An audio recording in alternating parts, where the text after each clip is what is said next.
नमस्कार, मैं श्रेया शर्मा और आप देख रहे हैं day to day news Bharat. हम आपसे वादा करते हैं कि पूरी निष्पक्षता के साथ पत्रकारिता करेंगे और फील्ड में कोई भी हमारा रिपोर्टर किसी से किसी भी प्रकार का उपहार या विज्ञापन स्वीकार नहीं करेगा और ना ही किसी को ब्लैकमेल करेगा। हम दबे कुचले लोगों की आवाज बन रहे हैं और आगे भी बनेंगे।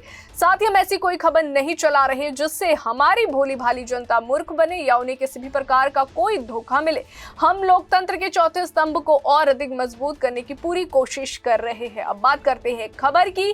IRCTC होटल घोटाला मामले में एक बार फिर कानूनी हलचल तेज हो गई है, क्योंकि राबड़ी देवी ने इस केस को मौजूदा अदालत से हटाकर किसी दूसरी अदालत में ट्रांसफर करने की एक अहम अर्जी दाखिल की है, जिस पर मंगलवार को सुनवाई होनी है। ये वही हाई प्रोफाइल मामला है जिसमें लालू प्रसाद यादव और उनके बेटे तेजस्वी यादव भी आरोपी बनाए गए हैं। ये केस इस समय अभियोजन साक्ष्य यानी आपको बता दें कि प्रोसिक्यूशन एविडेंस के बेहद महत्वपूर्ण चरण में है, जहां सरकारी गवाह अदालत के सामने गवाही दे रहे हैं और पूरा केस न्यायालय में आकार ले रहा है।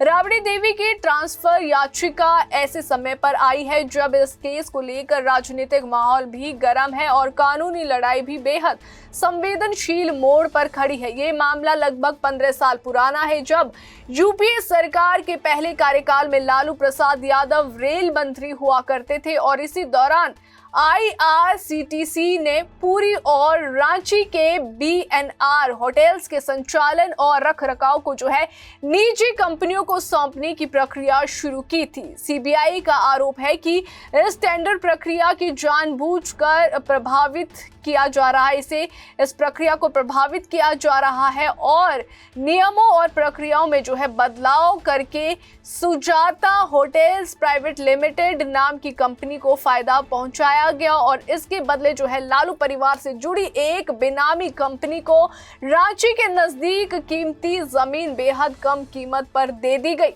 आरोप है कि जमीन बाजार मूल्य के मुकाबले लगभग 10 गुना कम रेट पर दी गई, जिससे सरकारी संपत्ति को नुकसान पहुंचा और निजी कंपनी को लाभ। इसी कथित लेन देन को CBI ने भ्रष्टाचार, आपराधिक साजिश और सत्ता के दुरुपयोग से जुड़ा मामला मानते हुए चार्जशीट दाखिल की। कई वर्षों की लंबी जांच, पूछताछ और अदालत में पेशियों के बाद अब केस उस स्टेज पर पहुंच चुका है जहां सबूतों और गवाहों की गवाही पर फैसला निर्भर करेगा। ऐसे में राबड़ी देवी की ये मांग की केस किसी दूसरी अदालत में ट्रांसफर किया जाए एक बड़ी कानूनी रणनीति मानी जा रही है। राबड़ी देवी का कहना है कि मौजूदा अदालत में निष्पक्ष सुनवाई की स्थिति नहीं है और कुछ ऐसे कारण हैं जिनकी वजह से केस को दूसरी अदालत में भेजना जरूरी है।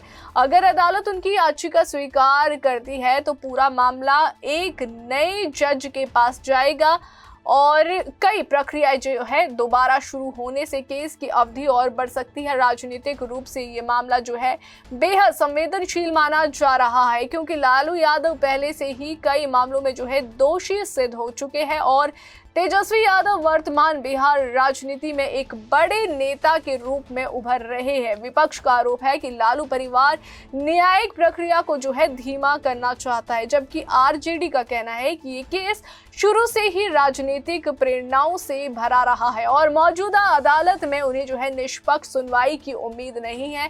इस बीच आम जनता, छात्रों और राजनीतिक विशेषज्ञों की नजरें इस बात पर टिकी हुई है कि क्या अदालत मंगलवार को केस ट्रांसफर का आदेश देगी या मौजूदा अदालत में ही सुनवाई जारी रहेगी। अगर केस ट्रांसफर होता है तो ये निश्चित तौर पर राजनीतिक और कानूनी दोनों स्तरों पर बड़ा असर डालेगा, क्योंकि इससे ना सिर्फ निर्णय में देरी होगी बल्कि इसकी दिशा भी बदल सकती है। ये भी देखा जाना बहुत दिलचस्प होगा कि ट्रांसफर याचिका को लेकर अदालत क्या टिप्पणियां करती है, क्योंकि प्रोसिक्यूशन साक्ष्य का चरण किसी भी क्रिमिनल केस का सबसे अहम हिस्सा माना जाता है। इस केस में अब तक कई गवाहों के बयान हो चुके हैं और कई तकनीकी दस्तावेज अदालत अदालत में पेश किए जा चुके हैं।